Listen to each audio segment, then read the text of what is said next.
morning. My name is Jonathan Chandler and welcome to the Virginia School of Traditional Arts. This morning we're going to be working on some horticulture projects. We're going to make some raised beds and work on making us some garden soil, and so come along for the journey. We're going to be using some power woodworking equipment today, and so we recommend safety glasses. Whenever you're using power equipment, we always recommend safety glasses, and depending on what it is, maybe hearing protection.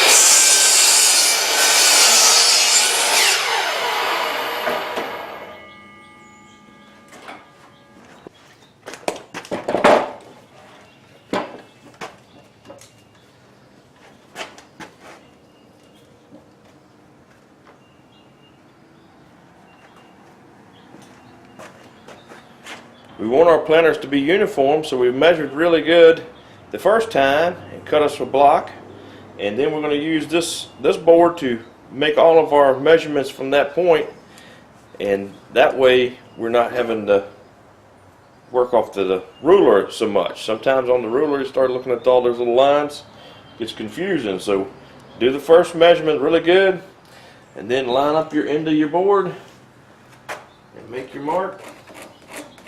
And we use the same board over and over again. We put an X on the end of it so we know it's the right board. And that way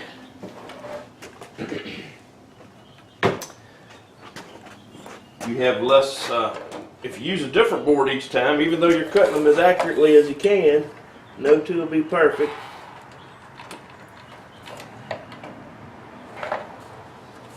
This would be done a little easier and a little faster if we had a table set up for this saw with stops on it. We don't have that at this moment. You could also do this with a circular saw. You could also do this with a hand saw. Just take it a little longer and might not be quite as accurate. We want very accurate things today because we're going to have to make these match an existing bed. So.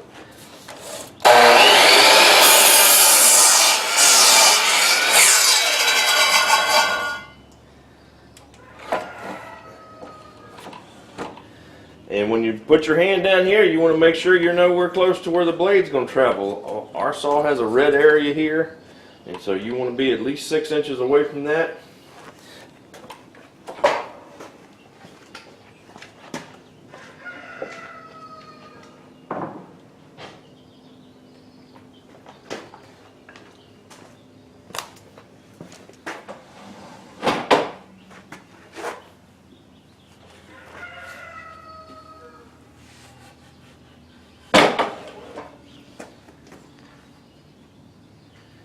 If you're interested today, we are using 2x8 pressure treated lumber.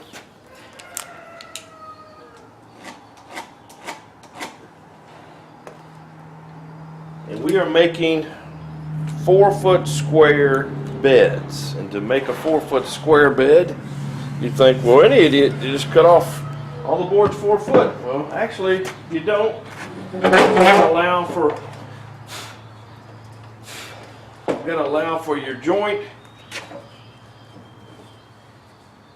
and when two boards come together like we're going to do today, put a screw through it. This board has a thickness, so if you want this side to be 4 foot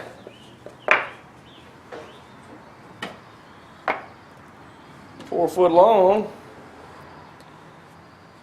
if it, from here to here needs to be 4 foot, this one can't be 4 foot because then you're going to add an extra thickness here on both sides. So typically these are 1.5 inches across, so you would subtract 3. So we're cutting 2 boards at 45 and 2 boards at 48, and when we screw them together, done properly, you will get your 4 foot square.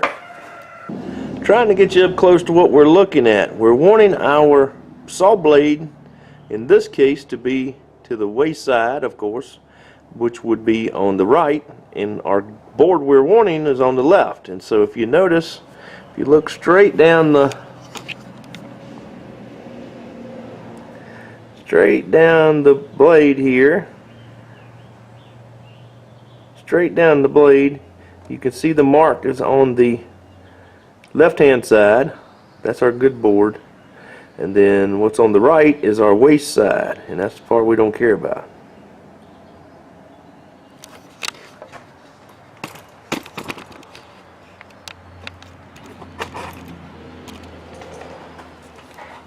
Again, our hand placement.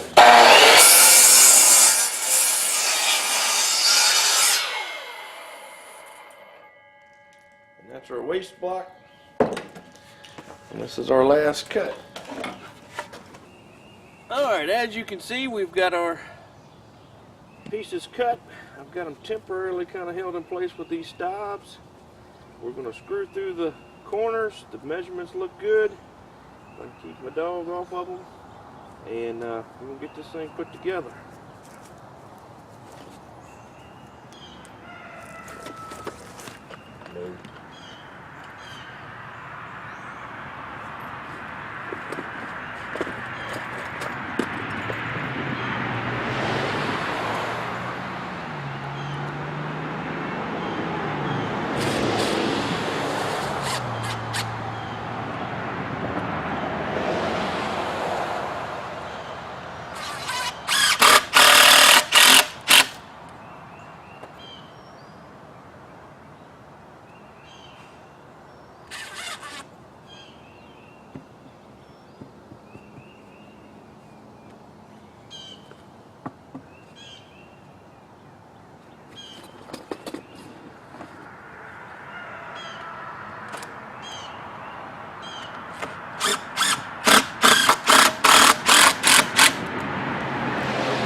Alright, we're going to get you a little closer so you can see what I'm doing. Now, what I was illustrating in the shop with measuring this board to be 45, you can see we have 1.5 inches here. There's one on the other side, so if you add 45 plus 3, which is 2.5 inches, you get 48. So what we're using today are some reasonably long galvanized screws. I think these are 3-inch, and they have a cordless drill, of course.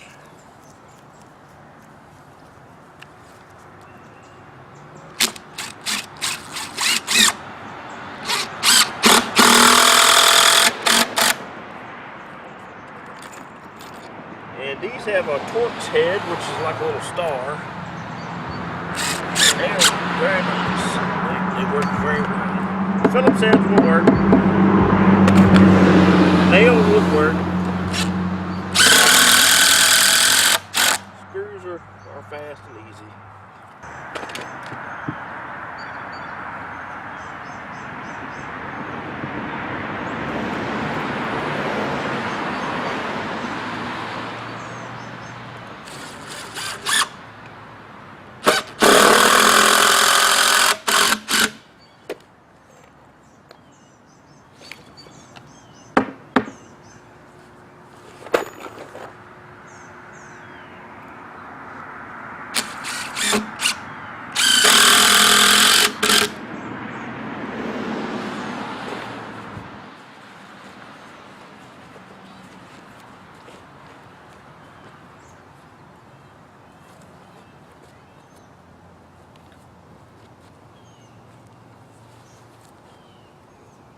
Alright, go. I'm trying to help. I'm trying to help today. I'm gonna help the dog.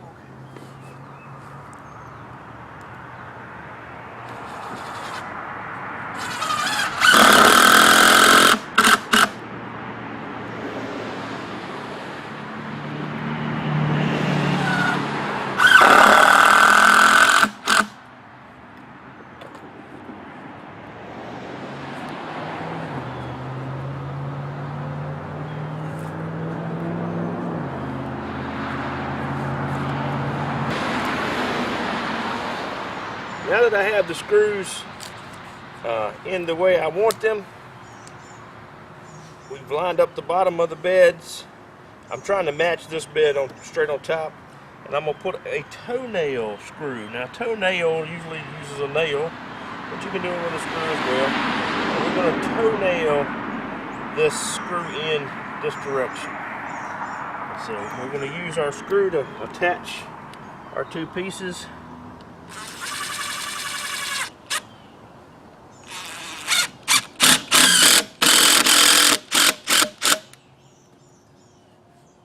And we'll do that on each of the four corners, and that'll hold our box in place. Once we fill it full of soil, not gonna move anyway, but we'll just do that just so it holds.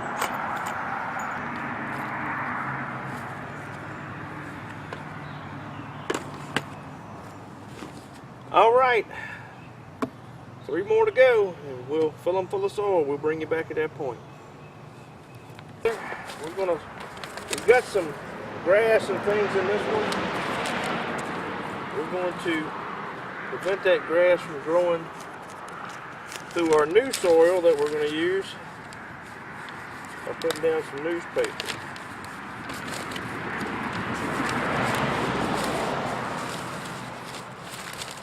And this is permeable. Water will go through this, but the grass slows it down.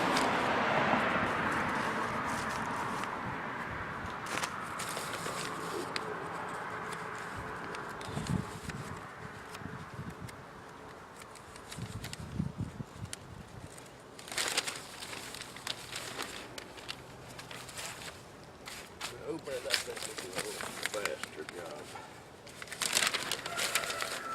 And the newspaper will actually decompose and turn into soil.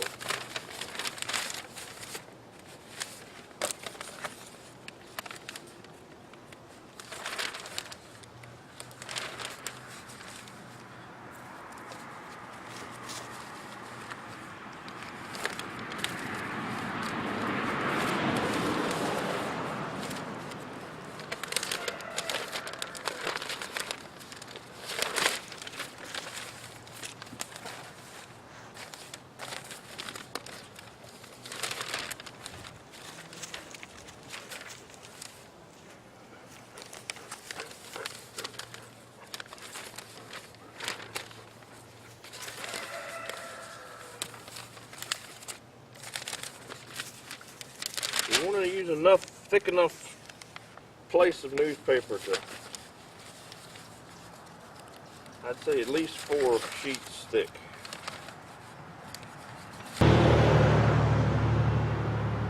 Some people are concerned about the chemicals that they use to treat the lumber, so we're actually going to wrap the inside with some plastic bag. We're basically making a huge container here to plant in.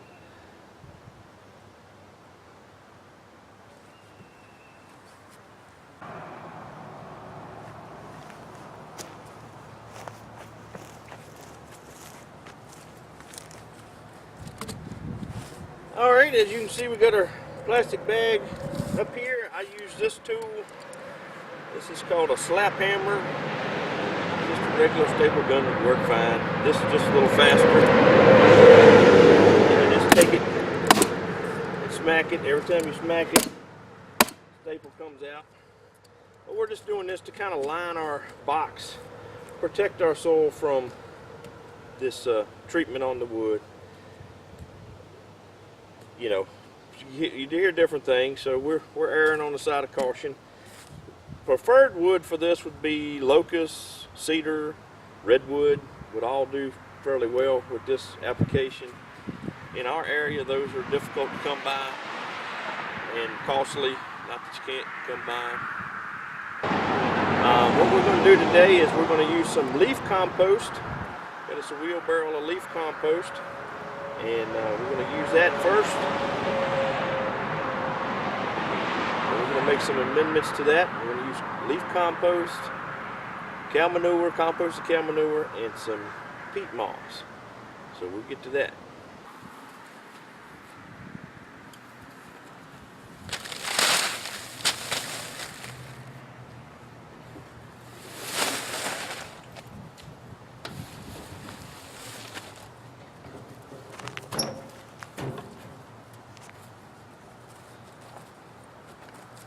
So So what you see in here is leaf compost. It's basically just leaves that have been allowed to start to decompose. We'll put a layer of this down.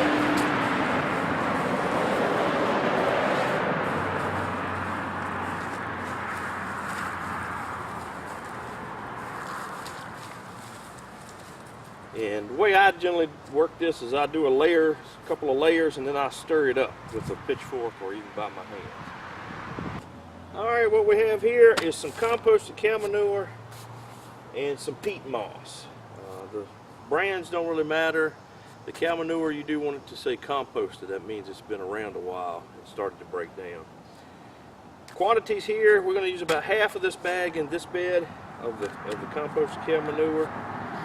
And we're going to put in probably half of this bag of peat moss, and we'll stir it up. We may add some more leaf litter. We'd like to have this up level with the top of the bed. It will settle some, so we like to fill it all the way up and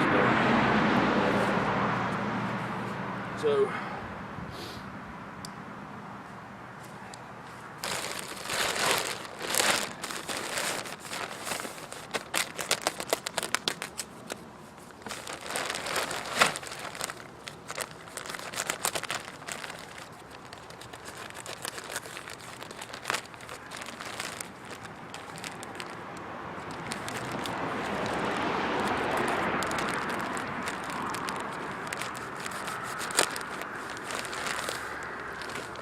and I was raised on a farm with cattle, and this is composted because it doesn't hardly smell. It doesn't smell hardly at all. It's broken down, and so that's what you're looking for. It's nice broken down. If it's sticky together a whole lot and it smells a whole lot, it's not really composted. So you want to stay away from that if you can help. We'll get rid of the grass. We don't want to plant that. Boom.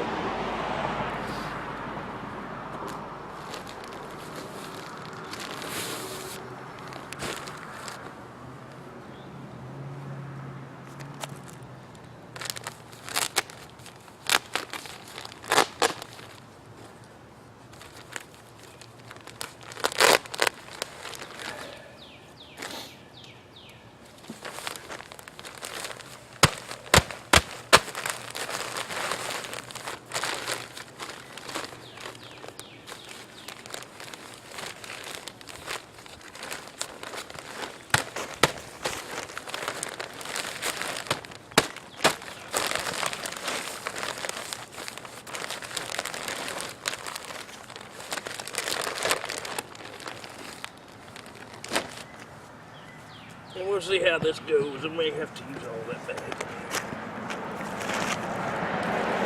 We want to break up the peat moss into little chunks. Smaller the better. Get it fine. And then we'll mix these 3 layers together.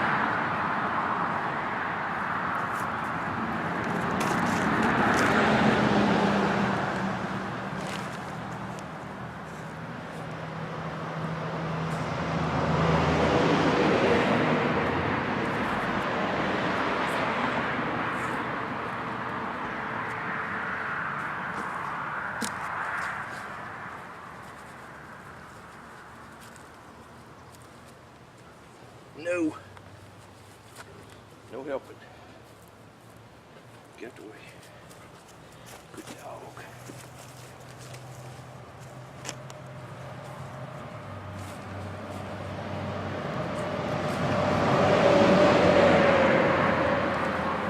But now I'm just going to start to mix some of this together. Just turn the leaves up. Put some of that other down.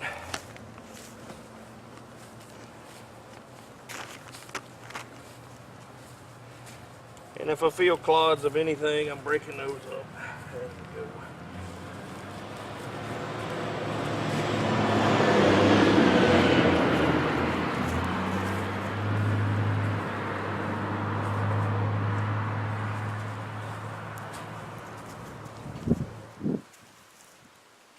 And these leaves could have been let go another year and it would have been really good, but they'll decompose in our garden here just as good as in the pile I dug them out of. And these are just leaves. Actually, these leaves came from the town. The town sucks up the leaves. Most towns do that these days. And some of them allow you to get some. And so I would check with your municipality to see if that's the case where you're living.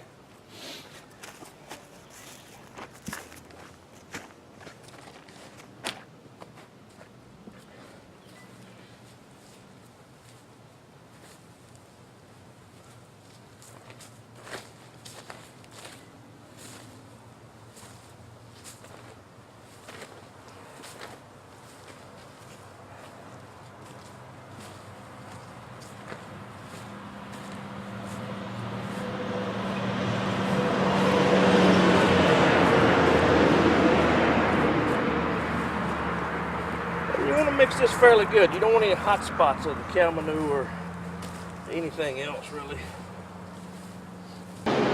Every year my intention is to put more and more of this same kind of mix in here as I plant, and over time this will build up. This will decompose, the leaves will decompose on down, and it will shrink over time. Main reason I'm picking my beds up is I'm getting old. Can't bend over as good as I used to, and my big dog here that y'all seen on camera all day jumping into bed, I'm trying to get her not to jump in the bed, so I'm making a little corner. And the more soil you have in a bed like this, the better. It takes less water, or it takes less time to water it. Once you get it wet, it'll stay wet. Putting the plastic along the side has dual purpose. It's blocking up that seam that's between the two pieces of wood, and it protects our soil from getting leachate in it from the wood. So it's lots of things that we're doing here that'll have double purposes. If you want to do it this time, you could add on some like Miracle-Gro potting soil. You could add coffee grounds, eggshells, all that stuff. You could do that all along, all year, and that would improve your soil. This is not quite organic, we'll say, but it's approaching organic. We're going to use some 10-10-10 fertilizer on our plants. Sorry about all the traffic. We're going to use some 10-10-10 fertilizer on our plants. I've taught agriculture for 21 years. We've spent the last 10,000 years figuring out how to make plants grow, animals grow. Nothing wrong with chemical fertilizer in that if you choose to use bone meal or some other supposedly organic way of fertilizing, guess what you're putting on it? It's chemicals. So, I mean, there's nothing wrong with what you buy at the store, in my opinion. That's just my little lowly opinion. You could go 100% organic with this, and you would have to do many more additives here. You could go, and like I said, with the coffee grounds, with the eggshells, bone meal, green sand is nitrogen. So there's lots of things that you can go 100% organic with. 100% organic is costly and time consuming for the amount of vegetables that you get. And to be honest with you, if you're buying organic things at a grocery store, take that with a grain of salt. A lot of times when it says organic, it's been sprayed with pesticide, it's been sprayed with some kind of chemicals to make it grow. There's lots of pesticides that are rated organic nowadays, so buyer beware. If you're going to try to do 100% organic, you're going to have to do it yourself, and then you'll see why it's not done commercially.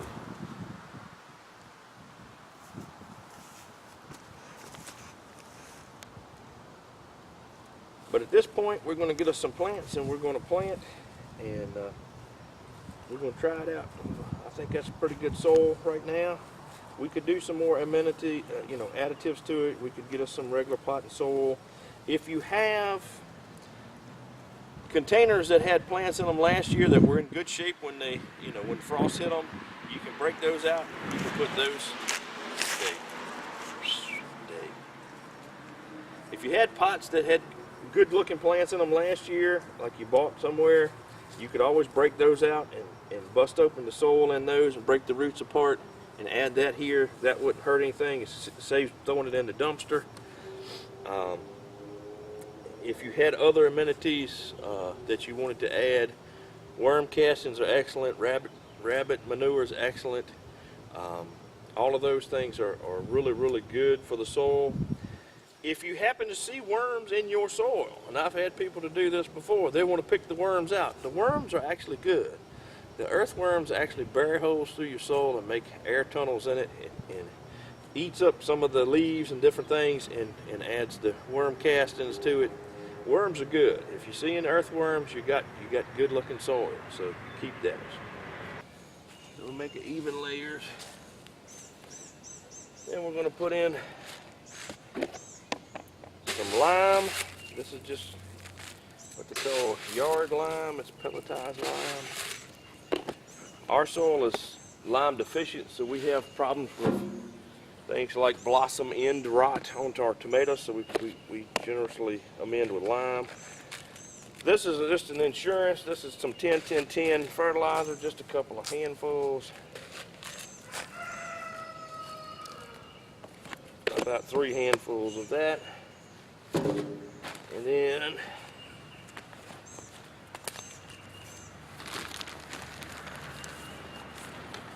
we can put in some peat moss.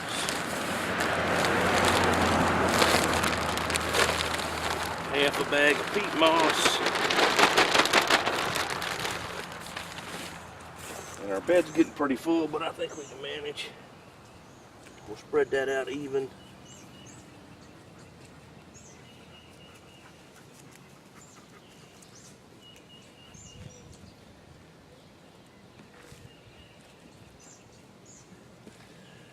Break up the clods.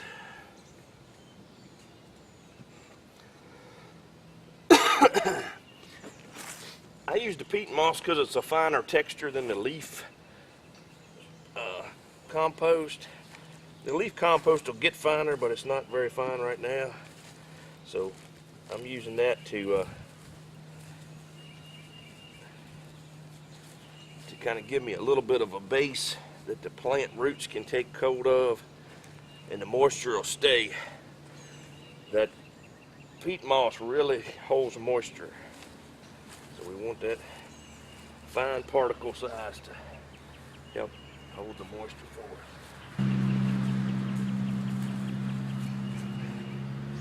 Like I was saying, we add the peat moss for its ability to hold moisture. It'll keep the moisture against our plant roots. So that's why we're using that.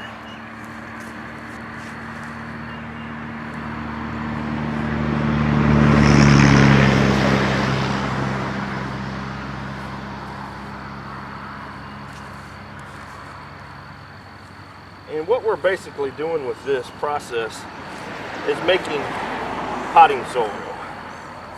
This is container gardening, more or less. I call it almost organic. We do use some chemicals, fertilizer and lime, but I don't use pesticide, herbicide kind of stuff.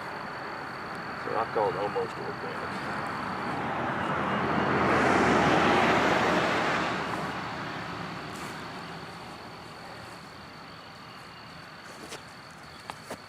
So we've got our, it's all about done. Good dog, stay here with me. All right, what we should do at this moment is water our soil really well. At this point, this peat moss in particular is super dry, and if we plant our plants in it dry like this, it will just suck the moisture out of our plants. You can always water it after you plant the plants, but it's a little bit more finicky that way. You've got to pay attention to the plants. If we water it now and then plant the plants, it would be a little less worrisome. Of course, once you get your plants in here, we're going to we're going to water it as needed. And my horticulture instructor told me at Virginia Tech, I don't know, 30 years ago, she said to water deeply and infrequently. So that means we're going to water it a lot, but just a couple of times a week. Not 10 minutes every day. That's not a good way to water. All right, we're going to stop and water then.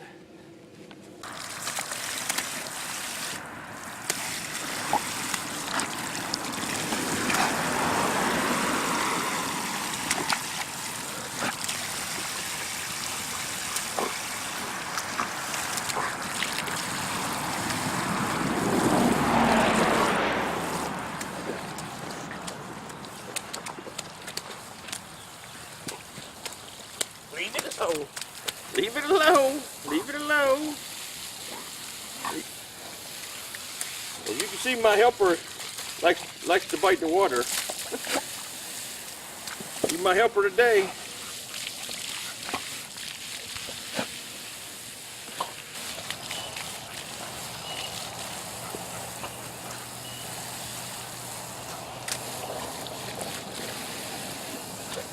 No, get back, back. Back. Just bite it, bite it. No, bite it. Get your feet out. No, no, out. Good dog. You can bite it. Bite it. That makes you feel good. Bite the water. No feet. No. Get your feet out.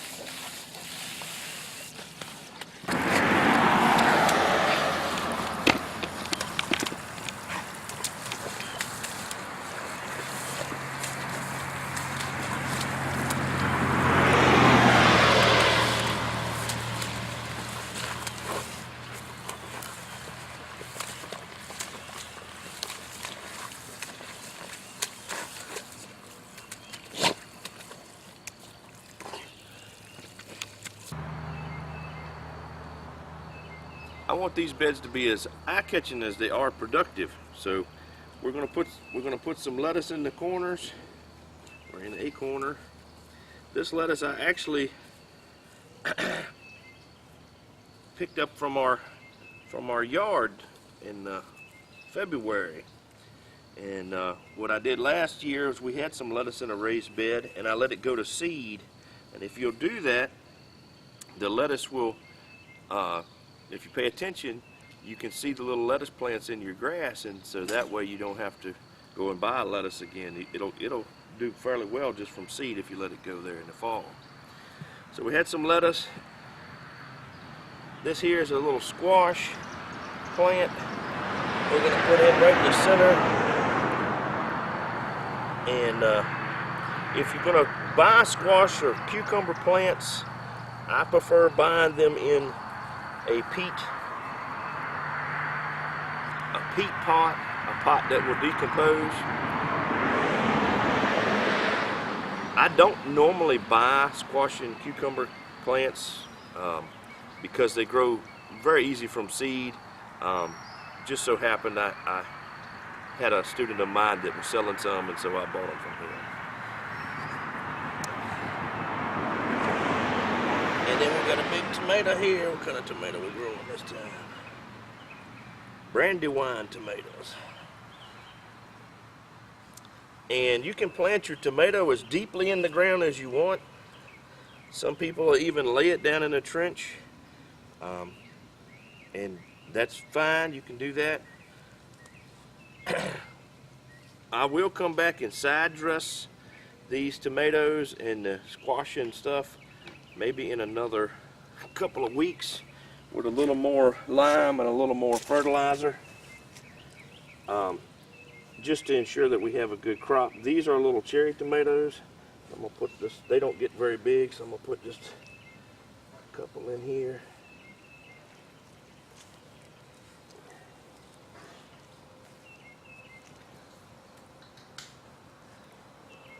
And these are super sweet cherry tomatoes is what we're doing this year.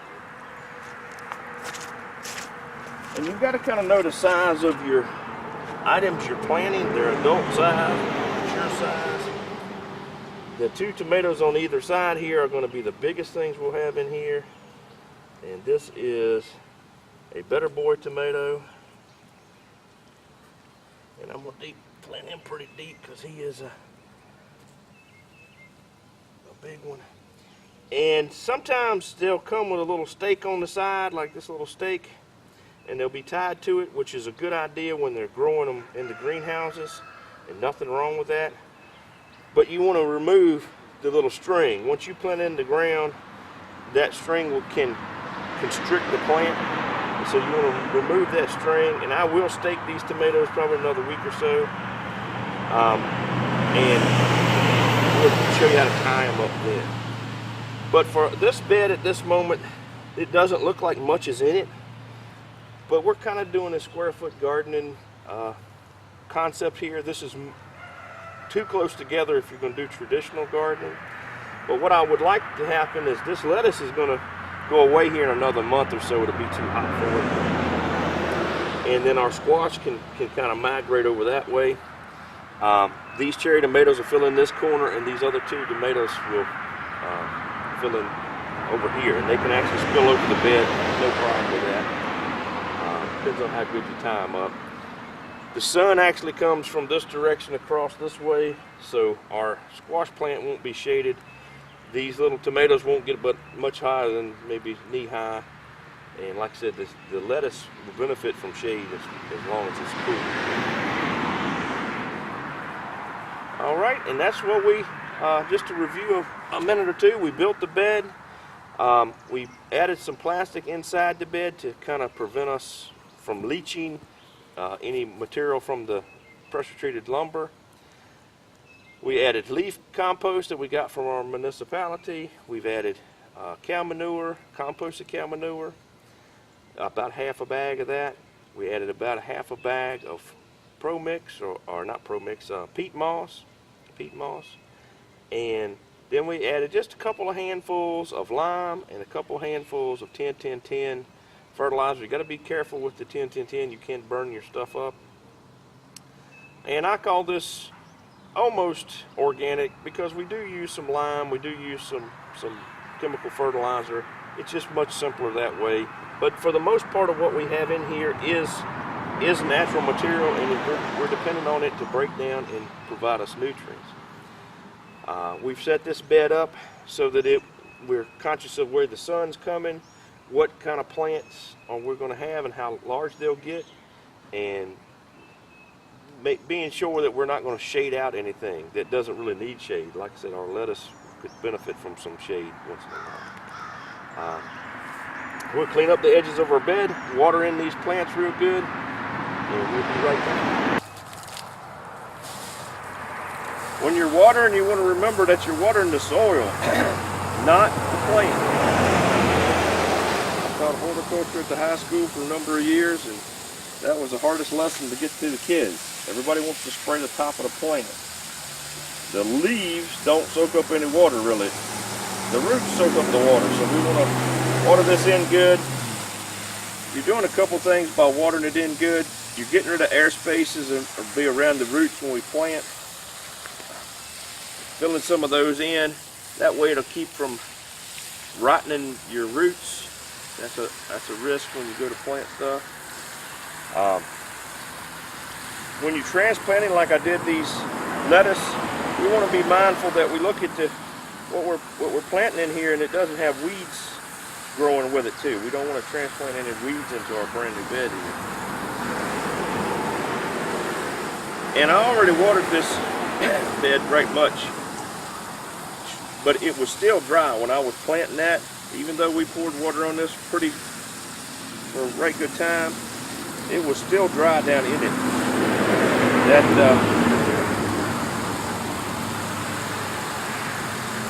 The peat moss really soaks up the water.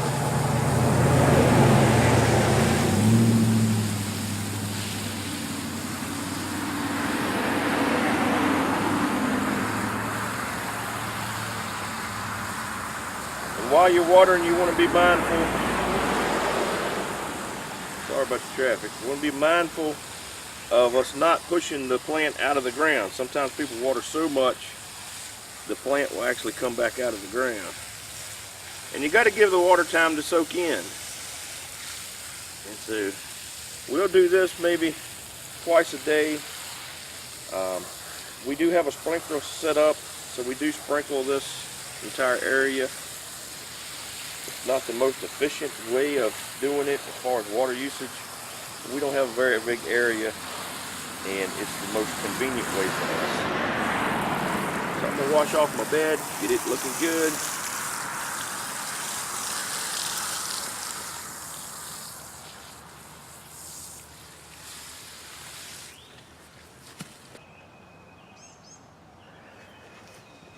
As you can see right here, this was our raised bed that we used for our lettuce. And you can see lettuce here growing, and it's perfectly acceptable. A lot of weeds growing too, but perfectly acceptable to pull that up, get rid of the weeds. This would be the same lettuce that we planted last fall. We let go to seed, and then that's each one of those is a lettuce plant, and we can plant that right in our garden. And with it clumped together like this, it doesn't grow very well, so leaving it in the yard really isn't a good option. Plus we cut our grass, and so each one of those, just in that little, each one of those are little lettuce plants I just pulled out of the grass in my yard, where I let my lettuce go to seed last fall. And there's thousands of them here in the yard, and so that's where I get my lettuce. And I'm going to go ahead and plant these in the little bed behind us. And so all you do to plant this is make a hole with your finger and stick your plant in there. Better to use two hands. And we plant them about every 6 inches or so. And if it gets too big and we're not using it enough, we can always take some up above.